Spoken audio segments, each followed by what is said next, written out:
Hey everyone, I'm Robin Graves, and this is the World According to Graves. I said the last show it's going to be the last one of the year, but some really stupid shit's happened.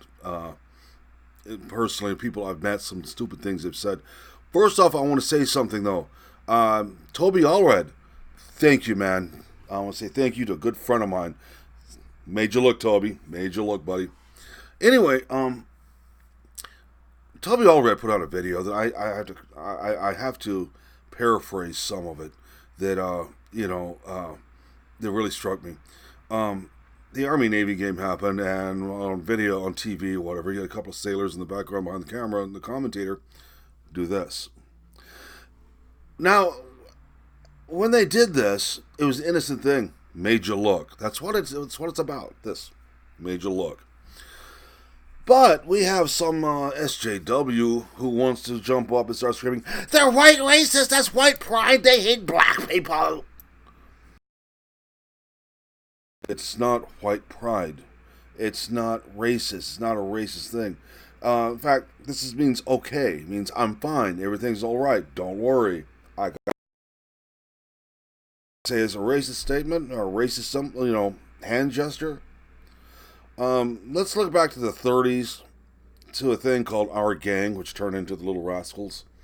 Remember Buckwheat? Little black kid, really cool. Used to do Otay. That was his thing. That was his gimmick. And all of a sudden now, I can't do this because it means white pride. No, that's not sign language, people. Sign language that well. My father was deaf. The only sign language I learned was this.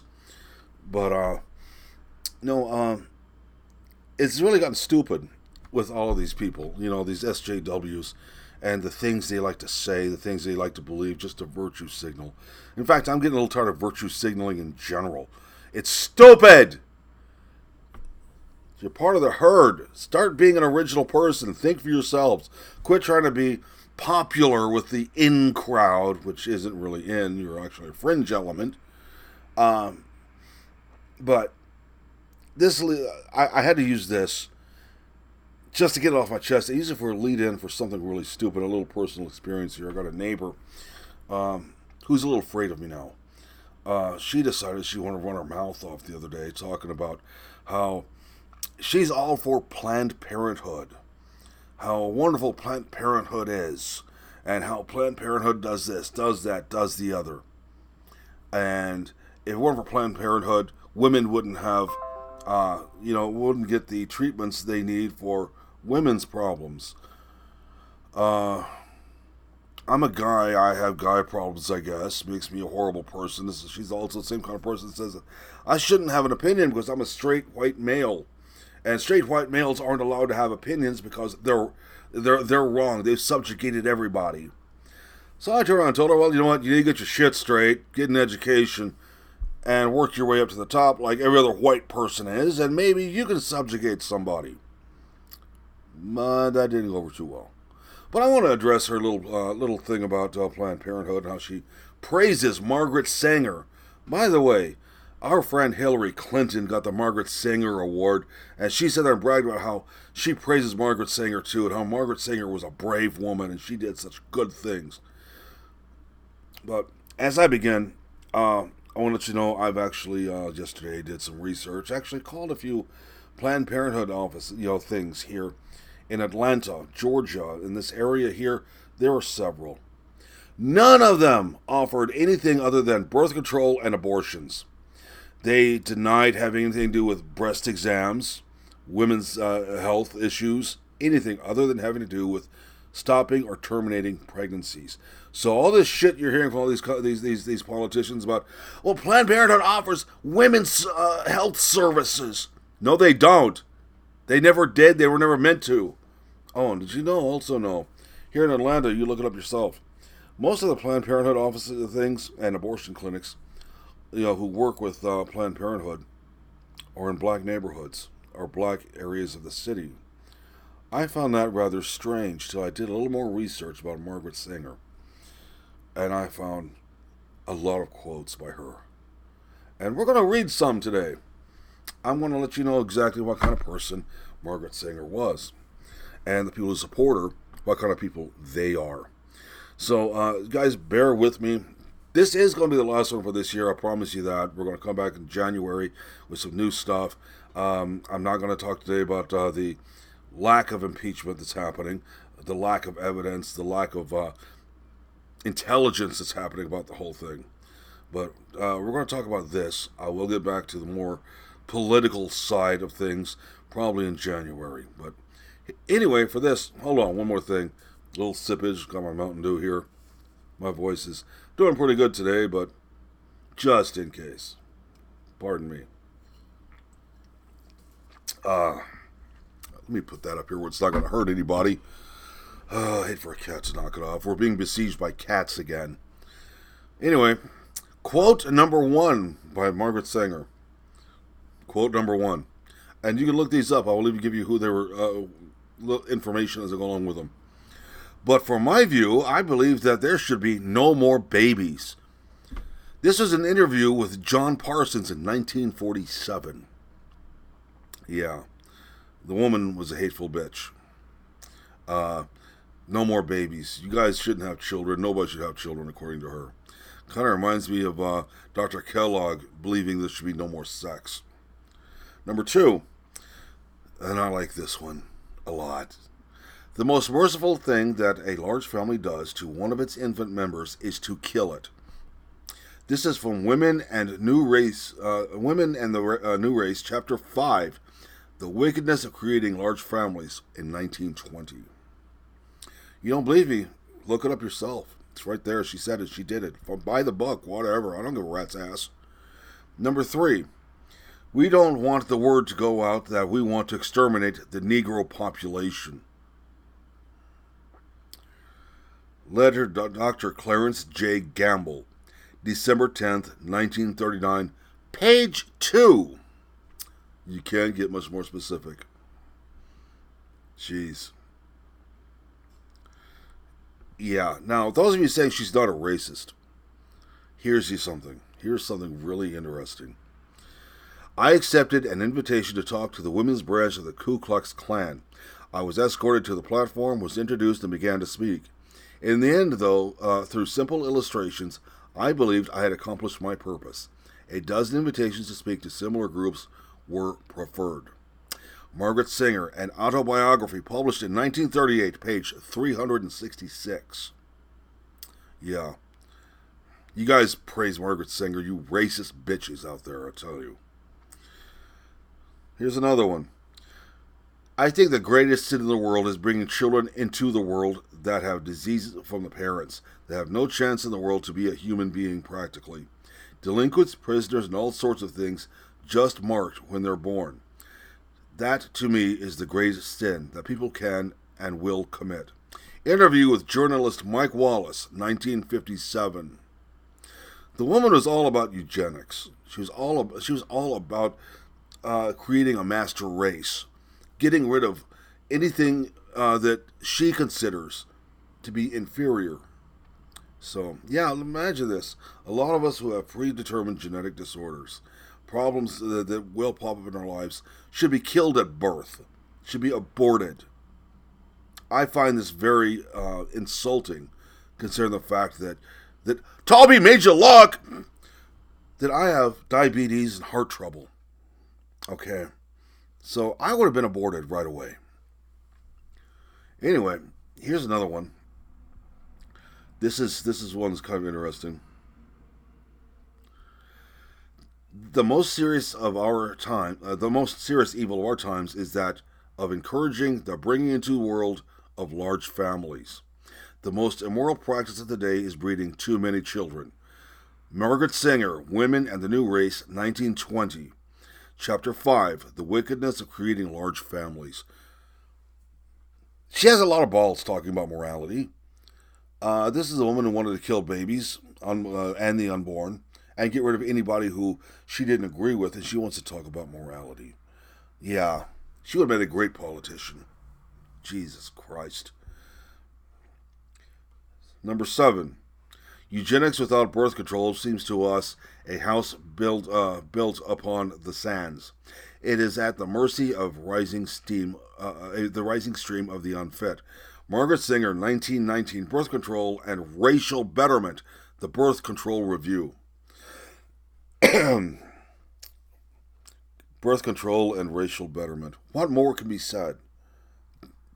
Need we go any farther? Yes, we do. Yes, because I really want this hammered into everybody's heads.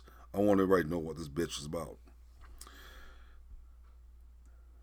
Come on, there we go. Okay, I hate saving anything to a computer, I really do. Because you touch the wrong thing and boop, it's gone.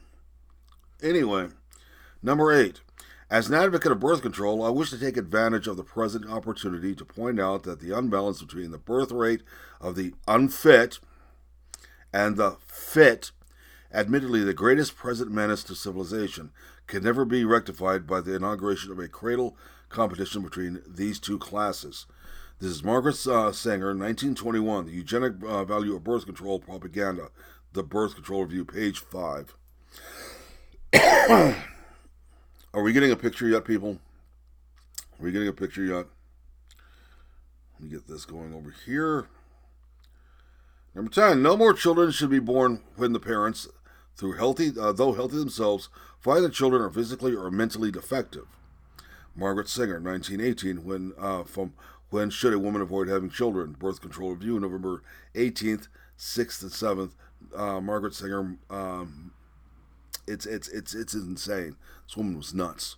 She was a psychopath. So, number 12.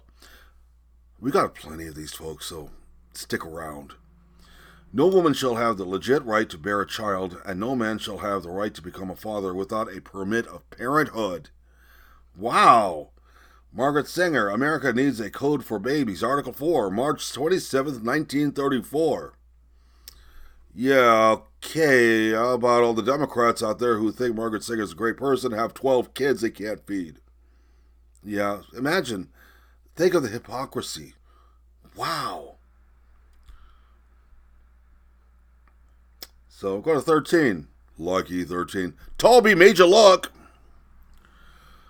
Permits for parenthood shall be issued upon application by city, county, or state authorities to married couples, providing they are financially able to support the expected child, have the qualifications needed for proper rearing of the child, and have no transmissible diseases, and, on the woman's part, no medical indication that maternity is likely to result in death or permanent injury to health. Margaret Singer, America Needs a Code for Babies. Article 5, March 27th, 1934. I'm being very specific for a reason. I don't need you assholes out there telling me that, oh, he's making this up. He don't show his sources. I'm telling you my sources, jerks. Number 14. No permit for parenthood shall be valid for more than one birth. Margaret Singer, America Needs a Code for Babies. Article 6, March 27th, 1934. You guys remember China? You remember how China had this whole thing where you're only allowed to have one child and one by permit only? Yeah. I guess they got an idea from Margaret Singer. Yeah. Oh, jeez. 15. Apply a stern and rigid policy of sterilization and segregation so that grade of population whose progeny is tainted or whose inheritance is such that objectionable traits may be transmitted to offspring. Margaret Singer, My Way to Peace, January 17th, 1932. Margaret Singer's Papers, Library of Congress, 130:198. That's a lot of detail for you folks to research. Yeah. You know what? This woman is so communist. It wasn't funny. Let's make the government have total control over what you do in a bedroom, whether you have children or not, a male or female child, whether your child is able to live to adulthood or not. Wow. Sounds almost like Adolf Hitler, doesn't it, folks? Number 16. These two words, birth control, sum up our whole philosophy. It means the release and cultivation of the better elements of our society, and the gradual suppression, elimination, and eventual extinction of defective stocks, those human weeds which threaten the becoming of the finest flowers of American civilization. Margaret Singer highlights in the history of birth control, October 1923. That would wipe out the entire Democrat race, people. Yeah. Yeah, and the Democrats praise her, and they're all for her, and they're all for Planned Parenthood and abortion, which they claim is the woman's choice. This should be the woman's choice. It's her body. Well, I have an idea for for that to stop abortions for women like this to save money. Don't spread your damn legs. That easy. Jesus. 17. Organized charity itself is a symptom of a malignant social disease. Margaret Singer, 1922, The Pivot of Civilization. Number 18. My own position is that the Catholic doctrine is illogical, not in accord with science, and definitely against social welfare and race improvement. Margaret Singer, The Pope's Position on Birth Control, January 27th, 1932. You Catholics out there, she just totally slapped you guys in the face, and you let her get away with it. So, yeah. Wow. Number 19. All our problems are the result of overbreeding among the working class. Knowledge of birth control is essentially moral. Another thing of using morality. Jeez. Its general, though prudent, practice must lead to a higher individuality and ultimately to a cleaner race. Margaret Singer, Morality and Birth Control. Morality again! February and March 1918. Yeah, morality. Let's kill children and call ourselves moral. Yeah. Number 20. Don't worry, we're almost done here. Feeble-mindedness perpetuates itself from the ranks of those who are blandly indifferent to their racial responsibilities. Did you get that? And it is largely this type of humanity we are now drawing upon to populate our world for the generations to come. In this orgy of multiplying and replenishing the earth, this type is pari passu, multiplying, and pari passu, what the fuck does that mean? Multiplying and perpetrating those direst evils in which we must, if civilization is to survive, extirpate by its very roots. Margaret Singer, The Pivot of Civilization, 1922. Wow, holy. Now that gets weird. Talking about racial responsibilities. What are racial responsibilities, folks? Please tell me. Inform me. Please. Comment down below. Now we're getting to probably, let me see here. Yeah, this will be the last one. This will be the last one because that's all I'm going to need. Birth control itself, often denounced as a violation of natural law, is nothing more or less than the facilitation of the process of weeding out the unfit. Who are the unfit? Please, somebody tell me who are unfit. You Margaret Singer fanatics. Who's unfit? Well, I mean, don't point fingers at me. You can if you want to, but please be specific. Of preventing the birth of defectives or those who will become defectives. If we are to make racial progress, racial progress, this development of womanhood must precede motherhood in every individual woman. Woman and the New Race, 1920. There's a little something I've been wanting to say, but I think that pretty much all said it for me. Margaret Singer is, in my opinion, was quite insane. It's all right to kill children and the unborn and just do away with them, flush them down the toilet. They're trash. We don't need them. We need to save racial purity, according to her. What racial purity is she talking about? Adolf Hitler talked about racial purity also. And we know what he was all about. And now we got Margaret Singer doing the same thing and being praised here in America for it. Why? Why should we sit down and praise this woman who is all about moral responsibility through racial purity?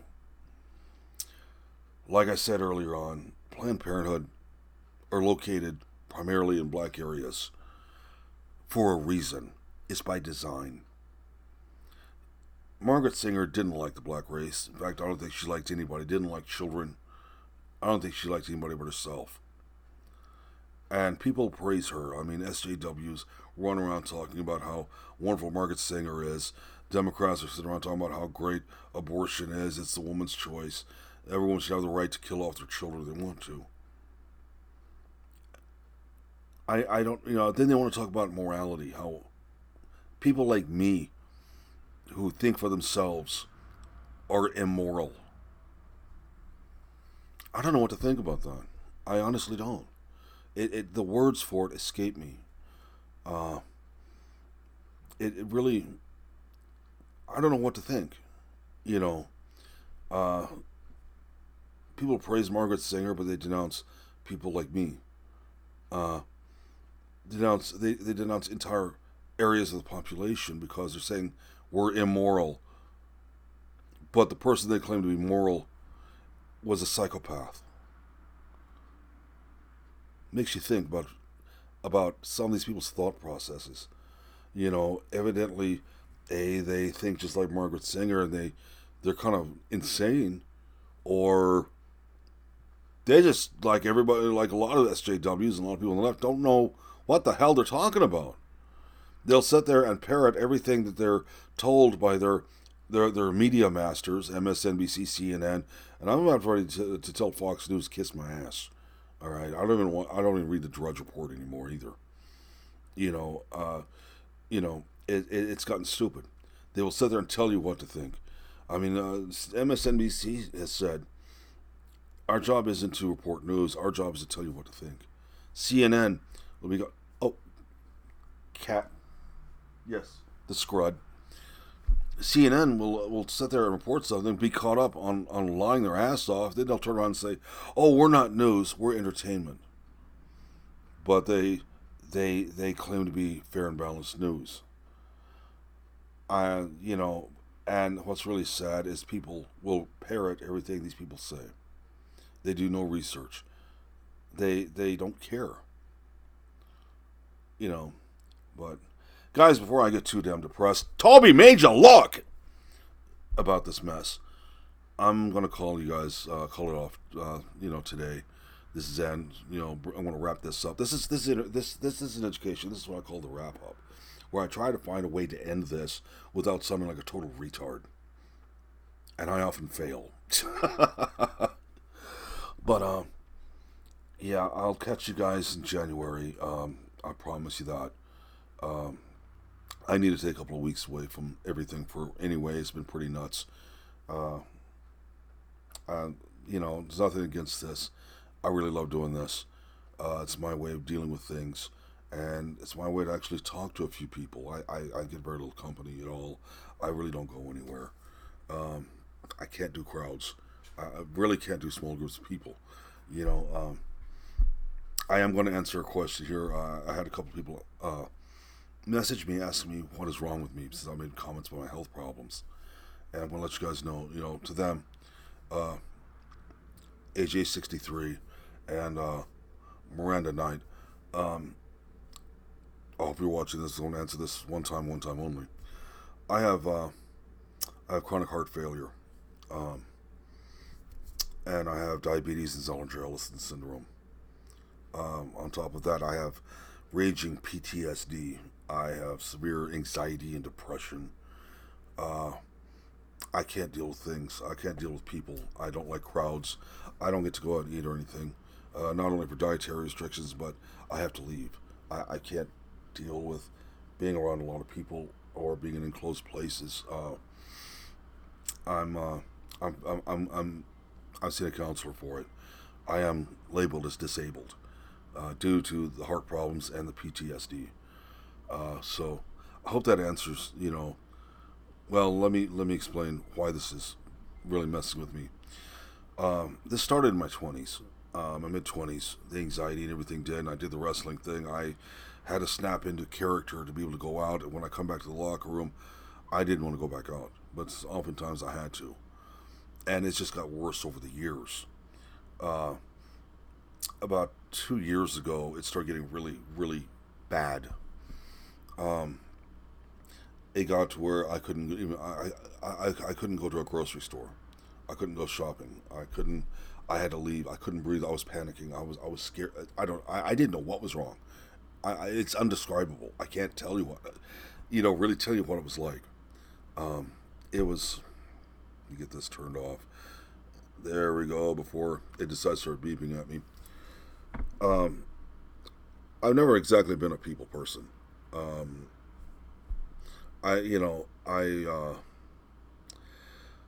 can't describe it. I can't describe the feeling. It's nightmarish. I have to leave. I have to go out. I can't be around these people, and it really screwed with my wife for a while. And now she understands what's going on. I was diagnosed last December with this, and it's pretty severe. I live on CBD oil if I have to deal with people, and that gets a little expensive. But so that's what's wrong with me, guys. Hope that answers your question there. Another viewer said a question: why do I do this? What do I do with the YouTube thing? I'm being excuse the shaking and everything. That's not an earthquake. That's a cat on the back of the computer desk. Of them being an asshole. Uh, I think the reason I do it is because it's. I used to do a lot of rants on Facebook, and I would get banned for them. People felt like that they had to shut me up because I'm telling too much of the truth, and I was very blatant about things, more so than I'm here. And a very good friend of mine, who's acting as my producer and everything, that has done voiceovers. He's done vlogs before. He's done a lot of things like that. I'm not going to mention your name. Well, yes, I will. He wants. He doesn't want to mention his name. I refer to him on here as Gonzar, the Lord of Darkness. You know who you are. Talby made you look, and he told me about YouTube. Try doing the YouTube thing. You know, and I did. Yeah, I think I have a dozen subscribers. That's it. But I'm on 6 different social network things.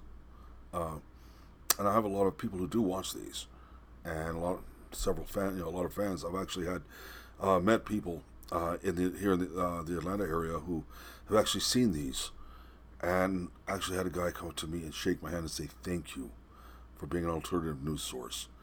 We can't trust the mainstream media. It's you guys are the ones that tell the truth. So it made me feel good. It made me feel like I was really doing something great. But anyway, guys, dolls, everyone, I want to wish all you guys a Merry Christmas and Happy New Year.